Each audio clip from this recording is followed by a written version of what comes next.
ये सब तो ब्राह्मण, क्षत्रिय, वैश्य और शूद्र का वर्ण तो हम निश्चित करें हैं, पर परमात्मा के यहां से जब जन्म हुआ, मेरे देव अधिदेव महादेव ने जब अपना अर्धनारीश्वर स्वरूप का दर्शन ब्रह्मा जी को कराया, तो ब्रह्मदेव को दर्शन कराकर भगवान ने ये नहीं कहा कि तुम्हें ब्राह्मण बनाना है, कि क्षत्रिय बनाना है, कि वैश्य बनाना है, कि शूद्र बनाना है। भगवान ने तो केवल अर्धनारीश्वर स्वरूप का दर्शन देकर कह दिया कि तुम्हें पुरुष और स्त्री का निर्माण, पुरुष और स्त्री का निर्माण।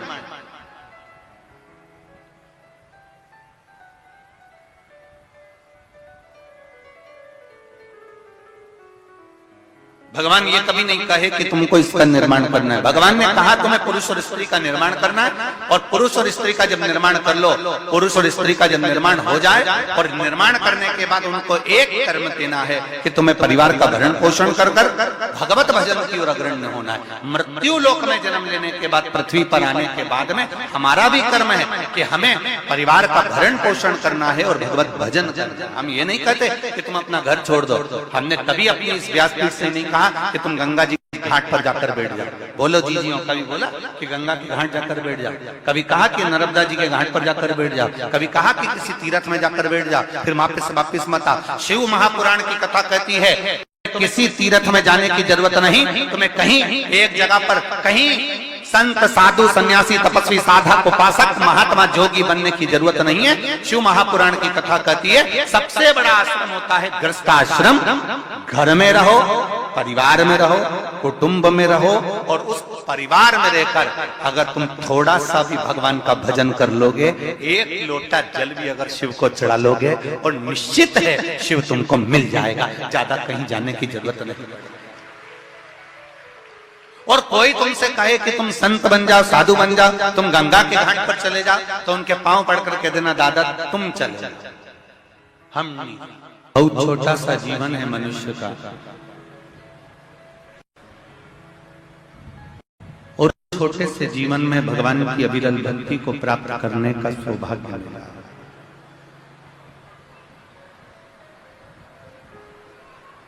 पहले भी कथा में कहा कि ये मानव की देह दो कारणों से प्राप्त होती है। एक भगवत स्मरण करने के लिए, दूसरा अपने कर्म का भोग भोगने के लिए। आपने जो पूर्व में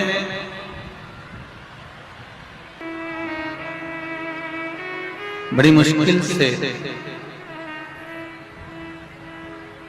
यह मानव की देह प्राप्त होती है, और दो कारणों से यह मनुष्य का शरीर मिला है। पहला भगवत भजन के लिए, भगवत स्मरण के लिए, और दूसरा कर्म का भोग भोगने के लिए। कि तेरी कृपा बिना नहीं एक वीणु लेते श्वास, तेरी कृपा से तनु तनु। आदरणीय राज्यपाल महोदय भी कह रही थी महामहिम कि जब कॉरिडोर का उद्घाटन हुआ तब आपका आगमन मध्य प्रदेश के उज्जैन महाकाल की नगरी में प्रवेश हुआ। हम तो कहेंगे ये महाकाल बाबा का आपके प्रति प्रेम है जो खींच कर उज्जैनी बुला लेता है। ये महाकाल बाबा का स्नेह है।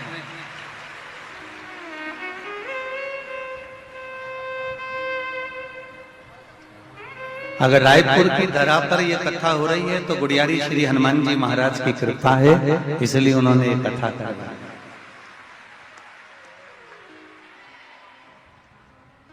और कथा भी चुनी श्री हनुमान जी महाराज ने तो चंपेश्वर महादेव की कथा सुनी। कोई साधारण सी कथा नहीं है। राजिम हमारे छत्तीसगढ़ का हरिद्वार है, वो तीर्थ है जिसमें संपूर्ण देवता विराजमान है। कोई साधारण सी धरा नहीं है छत्तीसगढ़ का। और उस राजीव की 5 कोस की यात्रा में पंचकोसी में 5 महादेव विराजमान है और उसमें मूल जो महादेव है वो चंपेश्वर महादेव। कौन कौन गया है राजीव? कौन कौन गया चंपेश्वर महादेव? गए हो आप लोग? बहुत अच्छी बात है, रखिए। तो पंचकोसी यात्रा के अंतर्गत 5 महादेव का हमारे यहाँ पर वर्णन आता है, जो कि छत्तीसगढ़ के पंचकोसी के अंतर्गत श्री फड़िकेश्वर महादेव, दूसरे नंबर पर हैं चंपेश्वर महादेव, तीसरे नंबर पर हैं ब्रह्मेश्वर महादेव, चौथे नंबर पर हैं कोपेश्वर महादेव और 5वें नंबर पर हैं परेश्वर महादेव, पटेश्वर महादेव। ऐसे छत्तीसगढ़ की जो पंचकोसी है, छत्तीसगढ़ में राजिम की जो पंचकोसी है, महानदी की जो पंचकोसी है, उस पंचकोसी में 5 महादेव विराजमान।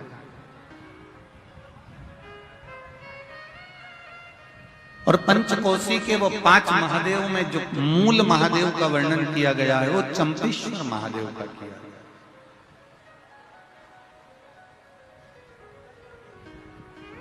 क्योंकि चंपेश्वर महादेव को किसी ने यहां पर स्थापित नहीं करा, चंपेश्वर महादेव को यहां पर किसी ने लाकर बिठाया नहीं है। जैसे 12 ज्योतिर्लिंग में भगवान शिव स्वयं प्रकट हुए हैं, उसी तरह से छत्तीसगढ़ के चंपेश्वर महादेव चंपारण में स्वयं प्रकट हुए हैं। यह कोई साधारण नहीं है।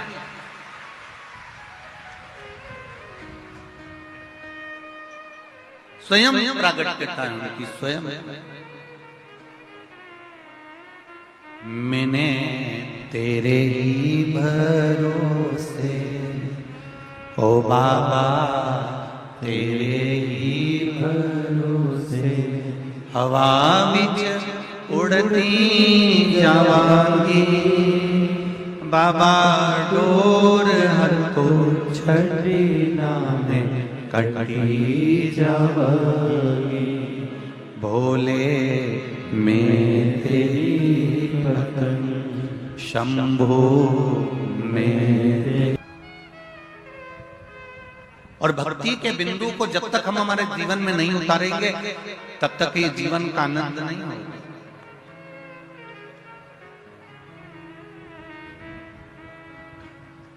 हर समस्या का हल, जरा जम के बोलो, एक लोटा जल। पर एक बात का स्मरण जरूर रहे, छल से चढ़ाया गया जल भी भगवान स्वीकार नहीं करते, भगवान उसको स्वीकार नहीं करते। सारी समस्या का हल एक लोटा जल है, पर छल से चढ़ाया गया जल भी मेरा शिव स्वीकार नहीं करता। आप भगवान को रिझाने के लिए, देवाधिदेव महादेव को रिझाने के लिए, आप भगवान शिव को रिझाने के लिए, भगवान की अविरल भक्ति में डूबने के लिए, जैसे मेरे शंकर, जैसे मेरे ओगरदानी, जैसे मेरे भोले, जैसे मेरे शिव एक सरलता का भाव रखते हैं, ऐसी सरलता का भाव आप में होना चाहिए।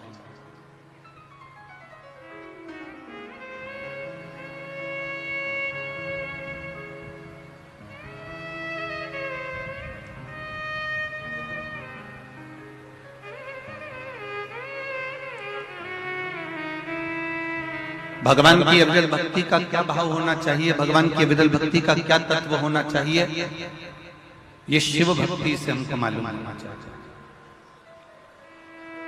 देखो,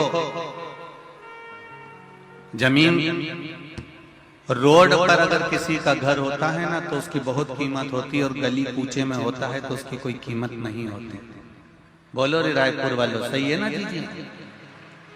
रोड पर अगर किसी का घर होगा तो उसकी कीमत होगी, रोड पर अगर किसी की जमीन होगी, खेत होगा, प्लाट होगा तो उसकी कीमत होगी।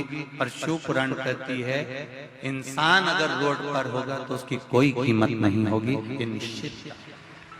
जमीन की कीमत रोड के किनारे हो सकती है, प्लाट की कीमत रोड के किनारे हो सकती है, मकान की कीमत रोड के किनारे हो सकती है, पर मनुष्य की कीमत रोड पर नहीं होती। शिव महापुराण की कथा कहती है, एक मक्खी सब्जी पर बैठी और तुल गई तो 2 रुपए किलो के भाव में सब्जी की कोई कीमत नहीं होगी, उस मक्खी की कोई कीमत नहीं होगी। कबाड़े के ऊपर बैठकर तुल गई तो उस मक्खी की कोई कीमत नहीं होगी। पर वही मक्खी अगर सोने के ऊपर रखा जाए और सुनार सोना तोल रहा हो और मक्खी उस पर बैठ जाए तो वो मक्खी भी 5,000 रुपए की हो जाएगी। ये निश्चित है, उसकी कीमत बढ़ जाएगी।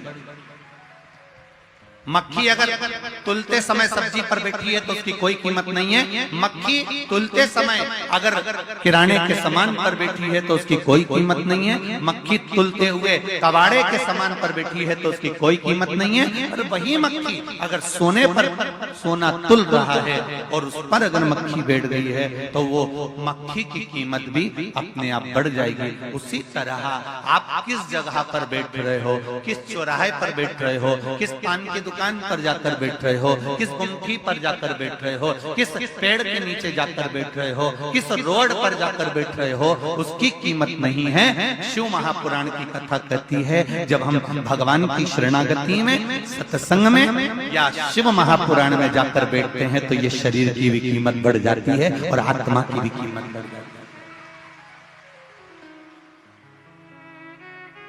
इसकी कीमत बड़ी है। ये शरीर की कीमत भी बड़ी और आत्मा की कीमत भी बड़ी। हम जब भजन करने बैठे, हम जब स्मरण करने बैठे, आप उठाकर देखिए, इतने शास्त्रों को, इतने प्रमाणों को हमारे उठाकर देखिएगा। रामकृष्ण परमहंस जी को देखिए, चैतन्य महाप्रभु जी को देखिए, श्री महावीर स्वामी जी को देखिए, गौतम बुद्ध जी को देखिए, नामदेव जी तो कहता, तू प्रहलाद, इनका यदि स्मरण करेंगे तो इन्होंने अपने शरीर की कीमत को बढ़ा लिया भगवान का भजन। इन्होंने शरीर की कीमत को बढ़ा लिया भगवत स्मरण। इन्होंने शरीर की कीमत को बढ़ा लिया भगवत नाम का जप कर। अब करो। शंभु शरणे पड़ी मांगू घड़ी रे घड़ी, दुख काटो दया करी दर्शन आपको। इस शरीर की कीमत को हम जाने, कितना मूल्यवान ये शरीर दिया है। और उसके बाद भी हम अगर रोएं, उसके बाद भी हमारे नैनों में जल भर जाए कि मैं तो बहुत गरीब हूं, या मेरा शरीर बेकार है, या भगवान ने मुझे जबरदस्ती पैदा कर दिया, भगवान ने यूं ही मुझे जन्म दे दिया। एक बात बहुत अच्छे से याद रखना, पहले भी कथा में कही, आज फिर कहते हैं, यहाँ जितनी मेरी बहनें बैठी हुई हैं, जितनी माताएं बैठी हुई हैं, जितने भाई लोग बैठे हुए हैं और जितने भी बांधव लोग यहाँ बैठे हुए हैं, आप सोने वाले कमरे में या अपने कक्ष के अंदर कोई भी अटाला चीज नहीं रखते।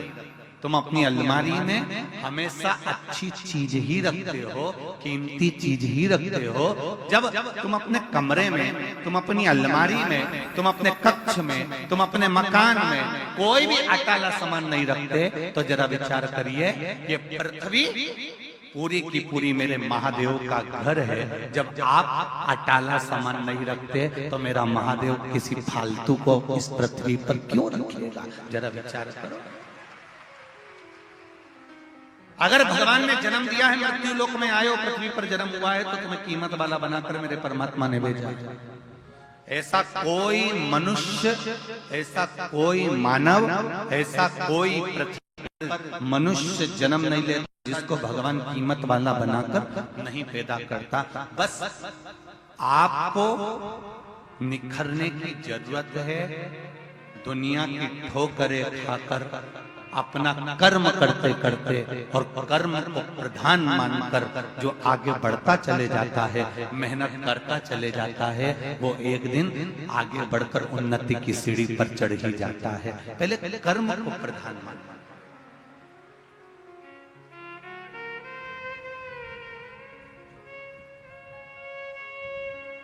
मेहनत करो, कहीं इधर उधर मत पड़ी जाना, नहीं तो लोग कहें कि कहीं का बाबा जोगी मिल जाए और कह दे कि तुम मेरे पास में आ जाओ, मैं तुमको गड़ा हुआ धन दे दूंगा, निकाल के हंडा दे दूंगा। ऐसे के चक्कर में मत पड़ना, अंधविश्वास की ओर मत जाना। शिव महापुराण की कथा कहती है ना हमें अंधविश्वास की ओर जाना है, ना किसी ऐसे चक्कर में पड़ना है कि हमें गड़ा हुआ धन मिल जाएगा। आपको धन मिले, भोलेनाथ जी से कहना भोलेनाथ मुझे किसी का धन नहीं चाहिए, शंकर जी से कहना बस इतनी कृपा करना कि मेरे भाग्य में जो लिखा हुआ है वो धन मुझे दे दे, बस इतनी कृपा कर दे, मुझे दूसरे भाग्य का नहीं चाहिए।